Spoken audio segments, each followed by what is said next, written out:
नमस्कार, मैं राजू और द हिंदू टॉक्स में आप सभी का एक बार फिर से स्वागत है। आज 2 अक्टूबर है और 2 अक्टूबर को गांधी जी की बात ना हो ऐसा संभव नहीं है। तो आज हम असली वाले गांधी जो आज है नहीं उनके बारे में और आज के जो मॉडर्न गांधी हैं जो अभी केंद्र की सत्ताओं में बैठे हुए हैं या और सारे राज्य की सत्ता में बैठे हुए हैं या कुछ ऐसे गांधीयन भी हैं जो सत्ता में नहीं बैठे हुए हैं लेकिन सत्ता को संचालित अवश्य करते हैं, उनके बारे में हम कंपेयर करेंगे और कंपेयर करके देखेंगे कि उस पुराने वाले गांधी में और आज वाले गांधी में क्या समानताएं हैं और क्या विषमताएं हैं, दोनों में हम कंपेयर करेंगे। सबसे चलते हैं कि पुराने वाले गांधी में जब मोपला में नरसंहार चल रहा था 1921-22 के दरमियान में हिंदुओं के खिलाफ जो जेनोसाइड चल रहा था मोपला में केरल में, उसके बारे में जब लोगों ने गांधी जी से पूछा कि भाई इस बारे में आपके क्या विचार हैं, आप इस बारे में कुछ अपना कमेंट दीजिए, तो गांधी जी ने वहां के लोगों को मरने के लिए एकदम तैयार रहने के आदेश दे दिए कि यदि तुमको कोई तलवार लेकर के मारने के लिए आता है तो तुम अपने गर्दने हंसी हंसी उनको सौंप दो। इससे हो सकता है कि उसके मन के अंदर का जो शैतान है वो शैतान बाहर निकल जाए। ये ओरिजिनल गांधी के ओरिजिनल वक्तव्य है, हमने इसमें कुछ मिलावट नहीं किया है, आप सर्च मार करके देख सकते हैं। आज के गांधी के बारे में जब हम लोग चर्चा करते हैं, हमारे देश के प्रधानमंत्री एक शब्द नहीं बोलते हैं जब कलकत्ता के सैकड़ों हिंदुओं के साथ दबंगई किया जाता है, उनके साथ दुर्व्यवहार किया जाता है, कई दर्जनों में मर्डर्स किए जाते हैं पोस्ट पोल इलेक्शन के बाद। बंगाल में जैसे ही ममता बनर्जी जीतती हैं उसके बाद क्या हुआ आप सभी जानते हैं, कई सारी महिलाओं के साथ रेप्स हुए, लड़कियों को उठा करके उनके साथ रेप्स हुए, मर्डर्स हुए, हजारों की संख्या में लोग भागकर आसाम में शरण लिए, लेकिन इस देश के चरम सत्ता पर बैठे हुए गांधी के मुख से एक शब्द नहीं निकला। उल्टे हिंदुओं के उस संहार पर उस जख्मों पर नमक रगड़ते हुए इस देश के प्रधानमंत्री ने ममता बनर्जी को ढेर सारी शुभकामनाएं दे दी जीत की। आप कह सकते हैं कि हो सकता है कि ये एक प्रधानमंत्री की कटसी के तौर पर उन्होंने मतलब कि ये जो शुभकामनाएं दी होंगी, लेकिन उसके बाद उस राज्य ने अपनी सत्ता व्यवस्था के जो मानदंड हैं उसको यदि खो दिया है तो उस पर कार्रवाई करने की भी जिम्मेदारी केंद्र की सरकार पर है, लेकिन इन्होंने कुछ नहीं किया। इनका जुबान तब खुलता है जब तृणमूल कांग्रेस के ही 2 गुट आपस में झड़प में मारे जाते हैं, तब हमारे देश के प्रधानमंत्री बोलते हैं टीवी पर आकर के। और वो क्यों बोलते हैं? क्योंकि उसमें जो लोग मारे गए थे वो सारे के सारे विशेष कम्युनिटी थे, मुसलमान थे, इसलिए इनके दिलों में दर्द होता है। अब असली वाले गांधी के दूसरे वाले वक्तव्य पर आते हैं। जब 16 अगस्त के दिन अली जिन्ना ने डायरेक्ट एक्शन डे के नाम पर कलकत्ता में नरसंहार का जो प्लानिंग किया था और जो नरसंहार हुआ वो 2 दिनों तक नरसंहार चलता रहा, 16 और 17 अगस्त तक हजारों की संख्या में लोग मारे गए हिंदू। उसके बाद जब हिंदुओं ने गोपाल पाठा और अन्य सारे लोगों के नेतृत्व में जब प्रतिकार किया तो कुल मिलाकर के लगभग 1 महीना बाद गांधी जी के मुख से उद्गार निकलने लगते हैं और वो हरिजन में एक लेख लिखते हैं और उस लेख में हरिजन में महात्मा गांधी क्या लिखते हैं वो मैं स्पष्ट रूप से पढ़ के बताता हूं। महात्मा गांधी लिखते हैं, हिंदुओं को नसीहत देते हुए लिखते हैं कि अगर कलकत्ता के सारे हिंदू अपने विवेक का इस्तेमाल करते हुए मर मिटते तो न केवल हिंदू धर्म को बल्कि वह पूरे के पूरे हिंदुस्तान को बचा लेते और इससे हिंदुस्तान में इस्लाम भी शुद्ध हो जाता। यह मेरे वक्तव्य नहीं है, गांधी जी के कोट है।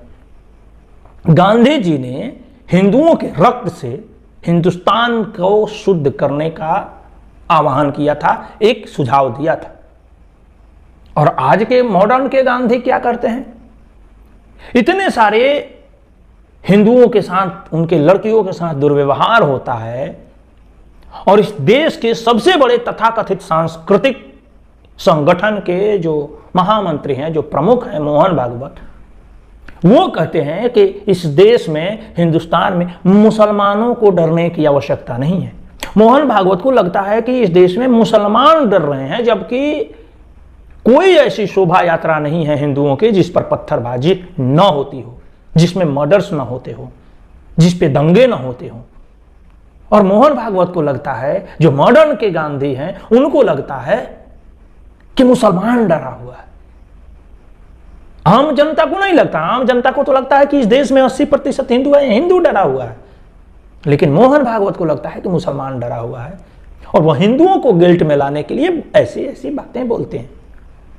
अभी हाल के दिनों की मैं बात बता रहा हूं कि जब तमिलनाडु में उदयनिधि स्टालिन ने सनातन धर्म को समाप्त करने की बात कही, तो सभी लोग ऐसा आशा कर रहे थे कि हो सकता है कि मोहन भागवत की तरफ से एक बहुत कड़ा बयान आएगा उसके फेवर में, मतलब सनातन धर्म के फेवर में। मोहन भागवत बोले, नागपुर में बोले, और क्या बोले वो भी आप ध्यान से सुनिएगा तो आप मत्था पीट लीजिएगा। वो हिंदू धर्म के अंदर ही आपस में विभेद करने वाली बातें बोलने लगे। बोले कि बड़े लोगों ने, बड़े कास्ट के लोगों ने छोटे कास्ट के लोगों को मतलब 2000 सालों तक दबाया है, परेशान किया है, ऐसा शास्त्रों में ही लिखा हुआ है। कौन से शास्त्र में कहां लिखा हुआ है, ये मोहन भागवत कोई कोट नहीं करते। हालांकि मोहन भागवत स्वयं कहते हैं कि उन्होंने भागवत नहीं पढ़ी है। तो जो व्यक्ति शास्त्र नहीं पढ़ा है, वामपंथियों द्वारा फैलाए गए एजेंडे को पुशअप कर रहा हो बिना किसी जानकारी में, और ये बता रहा हो कि बैकवर्ड फॉरवर्ड की जो ये हैं, जो लड़ाइयां हैं वो शास्त्रों से आ रही हैं, अब उनके बारे में क्या ही चर्चा किया जाए। तो कहां तो हम लोग हिंदू धर्म के जो अनुयायी हैं उनके फेवर से बोलने की इनसे आशा कर रहे थे, लेकिन ये हिंदू धर्म को ही तोड़ने की बातें करने लगे। ये मॉडर्न गांधी किस तरीके से, मतलब जो परेशान है, जो खुद पीड़ित है, उसी को दोषी एक तरीके से साबित किया जाता है नए वाले गांधी द्वारा। आप देख सकते हैं एक नुपुर शर्मा के छोटे से बयान को लेकर के क्या वितंडा खड़ा नहीं हुआ, आपने देखा, और एक एक करके 6 लोगों की हत्याएं भी हुई। उस पर भी इस देश के किसी भी गांधी ने नहीं बोला, किसी ने कुछ नहीं कहा। लेकिन अब जब वहीं पे राजस्थान में इलेक्शन का समय आ रहा है, तब यही गांधी अब बोलते दिख रहे हैं कि कन्हैया के जो टेलर है, जो दर्जी हैं, उनके साथ ऐसा किया गया, उनके गर्दन काटे गए। ऐसे बयान अब दिए जाएंगे क्योंकि हिंदुओं का वोट लेना है। पुराने वाले गांधी, जब नोआखली में नरसंहार हुआ था अक्टूबर 1946 में, तब पुराने वाले जो असली वाले गांधी थे उनके वक्तव्य थे, जब लोगों ने उनसे पूछा था तो वो बताए कि नोआखली की महिलाएं अपने जीभ को दांतों तले दबा करके स्वयं अपना प्राण त्याग सकती हैं। आप समझ जाइए कि जिस क्षेत्र में 80% मुसलमान रह रहे हों और 20% हिंदू रह रहे हों, वो नोआखली आज बांग्लादेश में पड़ता है। वहां के महिलाओं पर और लोगों पर जो अत्याचार हुए थे नोआखली दंगे में, उस अत्याचारियों को नसीहत देने के बजाय गांधी जिन पर अत्याचार हो रहा है उनको नसीहतें देते हुए उनको कह रहे थे कि तुम्हें कैसे मरना है, इसके लिए वो आइडिया बता रहे थे। बाद में जब लोगों ने हो हल्ला किया कि भाई दांत से जीभ को दबाने से कोई मरता नहीं है, तो गांधी ने कहा कि नहीं, इससे जब लोग नहीं मरते हैं तो मरने के और उपाय खोजने चाहिए। मतलब इस तरीके से जिसकी थॉट प्रोसेस हो, उसको आज हम लोग महात्मा कहते हैं, और उन्हीं के चेले आज केंद्र में बैठे हुए हैं। कुछ भी इस देश में हिंदुओं के खिलाफ नरसंहार हो जाए, मर्डर्स हो, केरल में क्या नहीं हुआ ये सब जानते हैं, लेकिन एक शब्द इस देश की सत्ता में बैठे हुए लोगों के मुख से नहीं निकलता। उल्टे आप देखिए कि जिस जम्मू कश्मीर में 1989-90 के समय में वहां के पंडितों को मार करके भगाया गया, उनके महिलाओं के साथ वो किया गया जो इतिहास में कई बार हो चुका है। वहां के लोगों के साथ वो व्यवहार किया गया कि वहां से लाखों की संख्या में कश्मीरी ब्राह्मण भाग करके दिल्ली या जम्मू जहां जहां शरण लिए। आज जब 370 धारा हट चुका है तो वहां के प्रोसिक्यूटेड ब्राह्मणों को नौकरी देने के बजाय इस केंद्र की और जम्मू कश्मीर की जो सरकार है वो विशेष कम्युनिटी को लुभाने के लिए सैकड़ों की संख्या में नहीं, हजारों की संख्या में नौकरियां ऐसे ही दे रही हैं बिना किसी कॉम्पिटिटिव एग्जाम के, और वो भी विशेष कम्युनिटी के नाम को चूज कर करके दे रही है। आप उदाहरण बगल में देख लीजिए, इसमें 11 नाम है और 11 के 11 नाम विशेष कम्युनिटी वाले के हैं, और बिना किसी डॉक्यूमेंटेशन के, बिना किसी एग्जाम के ये वैकेंसीज हुई हैं। आप सोचिए ना कि यदि कोई समाज पीड़ित रहा है, उनके साथ दंगे हुए हैं, उनके साथ दुर्व्यवहार हुआ है, उनको किसी क्षेत्र से मार करके भगाया गया है, तो जब कोई सरकार सही मायने में कुछ करना चाहती है उस क्षेत्र के लिए तो उन लोगों के लिए कुछ काम करेगी। नहीं, यहां काम जो पीड़ा देने वाले हैं, जो पीड़ितों को वहां से भगाने वाले हैं, उस कम्युनिटी के लिए हो रहा है, ताकि वो कम्युनिटी खुश रहे और दुनिया में ये दिखाया जा सके कि कश्मीर के मुसलमान भारत के साथ इंटैक्ट रहना चाहते हैं, कश्मीर के मुसलमान भारत के साथ खुश रहना चाहते हैं। इसलिए ये सारे रुपए पानी की तरह बहाए जा रहे हैं, ये सारी नौकरियां फ्री में बांटी जा रही हैं। वहां के ब्राह्मण, वहां के पंडित आज भी टेंटों में 6,000 के गुजारे भत्ते पर जी रहे हैं। आप कंपेयर करिए, कल के गांधी में और आज के गांधियों में कोई फर्क नहीं पड़ता। अचानक से जब कहीं विकास कार्यों की बारी आती है तो आप देखते हैं कि बीच में मंदिर आ जाता है इनके, और मंदिरों को बिना किसी नोटिस के तोड़ दिया जाता है। लेकिन अगर बगल में मजार आ जाता है तो इनकी हिम्मत नहीं पड़ती। बनारस में काशी विश्वनाथ कॉरिडोर बनाते समय एक कहीं छोटा सा मजार था, उसका एक कहीं से दीवार थोड़ा सा ढह गया था, तुरंत इन्होंने मरम्मत करवाया था उस दीवार का। लेकिन सैकड़ों की संख्या में जो छोटी छोटी मंदिरें थी बनारस में, वो तोड़ी गई नरेंद्र मोदी के द्वारा बनारस कॉरिडोर बनाने के लिए। और कैसे तोड़ी गई मैं वो वीडियोस दिखा नहीं सकता, वाइब्रेटर्स लगा लगा कर तोड़ी गई। ये है सनातन के रखवाले। जिस तरीके से गांधी जी रखवाली कर रहे थे, ठीक उसी तरीके से ये भी रखवाली कर रहे हैं। दोनों में कोई अंतर नहीं है। कर्नाटक में लगभग 4,000 मंदिरों को तोड़ा गया।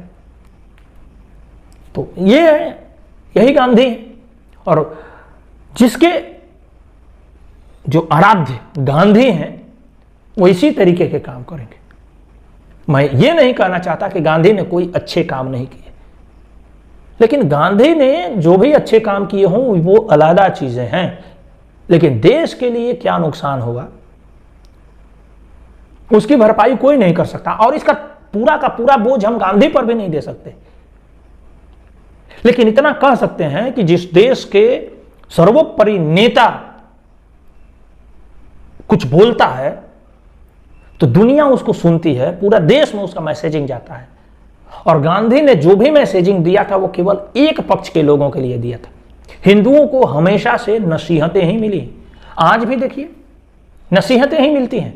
गौरक्षक गुंडे हैं, मूर्तियों में भगवान थोड़े ही न रखा हुआ है, हमको क्या, हम तो औलिया हैं, झोला उठाकर चल देंगे। तो जो औलिया हो, जिसको मूर्तियों में भगवान नहीं दिखते, वही मॉडर्न गांधी है। आप क्या सोचते हैं इन दोनों गांधियों के बीच में, जो असली वाले गांधी और आज के जो बहुत सारे गांधी पड़े हुए हैं, मोहन भागवत जी हो गए, नरेंद्र मोदी जी हो गए, या कांग्रेस के बहुत सारे ऐसे गांधी हैं, तथाकथित गांधी हैं, उन सारे गांधियों के बारे में आपके क्या विचार है? आप हमें कमेंट बॉक्स में अवश्य लिख सकते हैं। आपका बहुत बहुत आभार। नमस्कार।